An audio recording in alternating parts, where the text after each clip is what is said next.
ដើមកំណើតជាតិខ្មែរចំពោះបញ្ហាដើមកំណើតជាតិខ្មែរមានទស្សនៈនិងទ្រឹស្ដីជាច្រើនដែលមិនទាន់ចុះសម្រុងនឹងគ្នានៅឡើយនិពន្ធខ្លះសរសេរថាខ្មែរជាឥណ្ឌាទី2ឬខ្មែរឥណ្ឌាជាជាតិតែមួយព្រោះខ្មែរកាន់សាសនា2របស់ឥណ្ឌាគឺព្រហ្មញ្ញសាសនានិងព្រះពុទ្ធសាសនា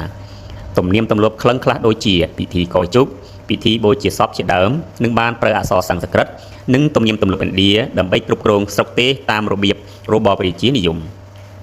លោកវិជ្ជាបណ្ឌិត George Oliver Bernard Philip Grosselier Marcel Talbot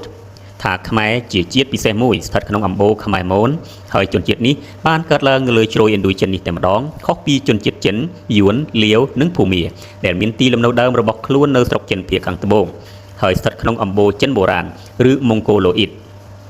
ម្យ៉ាងទៀតអ្នកស្រាវជ្រាវនេះបានបន្ថែមទៀតថានៅសម័យបុព្វប្រវត្តិសាស្ត្រមានមនុស្សជាច្រើនក្រុមបានធ្វើដំណើរពីខាងជើងចុះមកភូមិភាគអាស៊ីអាគ្នេយ៍ដូចជាពួកអូស្ត្រាឡូអ៊ីតពួកមេឡានេស៊ីយាងនិងពួកឥណ្ឌូនេស៊ីយាង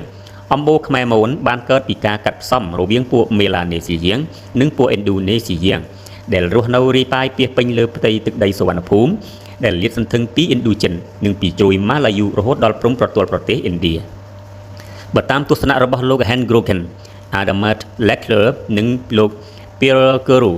ថាខ្មែរជាជាតិប្រវេសមួយចេញពីប្រទេសឥណ្ឌាហើយបានមកលុកលុយដណ្ដើមយកទឹកដីរបស់ជាតិមួយ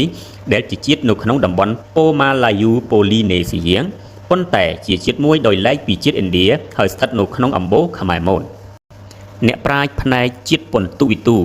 បានពោលអះអាងថាអំបូរមនុស្សដើមដែលរស់នៅលើជ្រោយឥណ្ឌូចិនចាប់ពីឆ្នេរសមុទ្រចិនខាងត្បូងរហូតដល់ព្រំដែនឥណ្ឌាគឺជាអំបូរខ្មែរមូនលោក Ethan Aimomir បានយល់ថាក្រុមមូនខ្មែរមុនយៈមានទីតាំងដើមនៅជើងភ្នំទីបេខាងជើងប្រទេសចិនហើយក្រោយមកបានបំបែកជាពីរក្រុមមួយក្រុមគឺមូនខ្មែរចូលមករស់នៅក្នុងភូមិភាគអាស៊ីអាគ្នេយ៍ហើយមួយក្រុមទៀតគឺពួកមុនយៈចូលទៅក្នុងប្រទេសឥណ្ឌារហូតមកដល់សព្វថ្ងៃនេះ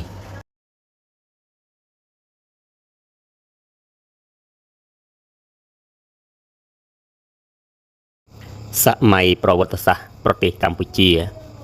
សម័យមុនអង្គរសម័យប្រវត្តិសាស្ត្របានចាប់បដិសន្ធិឡើងនៅដើមសតវត្សទី1នៃគ្រិស្តសករាជមនុស្សចេះប្រើប្រាស់នៅតួអក្សរដើម្បីកត់ត្រាព្រឹត្តិការណ៍ផ្សេងៗដែលទាក់ទងនឹងសង្គមជាតិរបស់ខ្លួនប្រវត្តិសាស្ត្រខ្មែរមានចលនាបោះជំហានទៅមុខជានិច្ចមនុស្សដែលរស់នៅលើទឹកដីកម្ពុជាមានការវិវត្តជឿនលឿនជាលំដាប់រហូតបង្កើតបានជារដ្ឋមួយនៅត្រង់ស្រុកអង្គរបុរីក្នុងខេត្តតាកែវ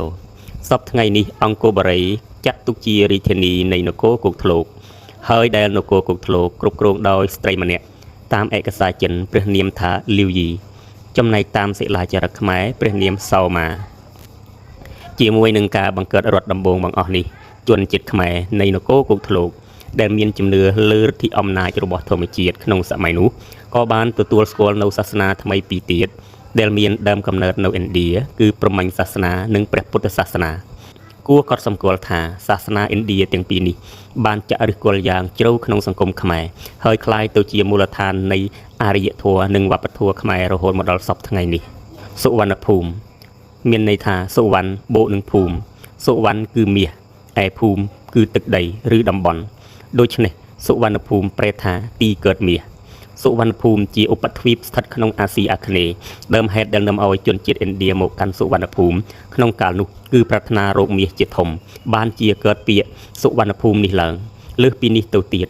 មុខរបរជំនួញគ្រឿងទេសក៏ជាប្រភពនៃការចាក់ឫសចាក់គល់នៃវប្បធម៌និងអរិយធម៌ឥណ្ឌានៅតំបន់អាស៊ីអាគ្នេយ៍នេះដែរករណីនេះជំរុញឲ្យជនជាតិឥណ្ឌាបានផ្សព្វផ្សាយវប្បធម៌របស់ខ្លួនក្នុងទ្វីបអាស៊ីអាគ្នេយ៍ចាប់ពីដើមសតវត្សទី1នៃគ្រិស្តសករាជសុវណ្ណភូមិបានក្លាយទៅជាទីប្រជុំនៃពួកឈ្មួញក្លឹងក្រិចរ៉ូម៉ាំងដែលមកទិញម្រេចកបាសមាសសំណប៉ាហាំងភ្លុកគ្រឿងទេសទាំងឡាយដូចជាក្រវាញខ្លឹមច័ន្ទក្រឹស្នាដូងជាដើម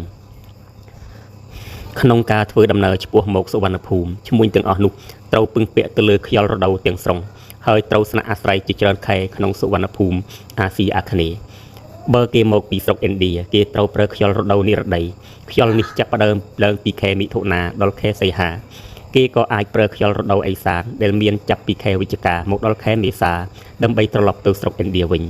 រួមសេចក្តីមកការប្រើប្រាស់សម្ពៅខ្យល់ក្តងជាមធ្យោបាយមួយដ៏សំខាន់បំផុតសម្រាប់ការរីកចម្រើននិងការរីកដុះដាលនៃអាណាចក្រផ្សេងៗក្នុងឧបទ្វីបអាស៊ីអាគ្នេយ៍ដែលស្ថិតនៅក្រោមឥទ្ធិពលសាសនាដែលជាកត្តាបង្រួបបង្រួមប្រជាពលរដ្ឋទាំងអស់ជាធ្លុងមួយដោយគេគោរពជំនឿអាទិទេពដូចគ្នា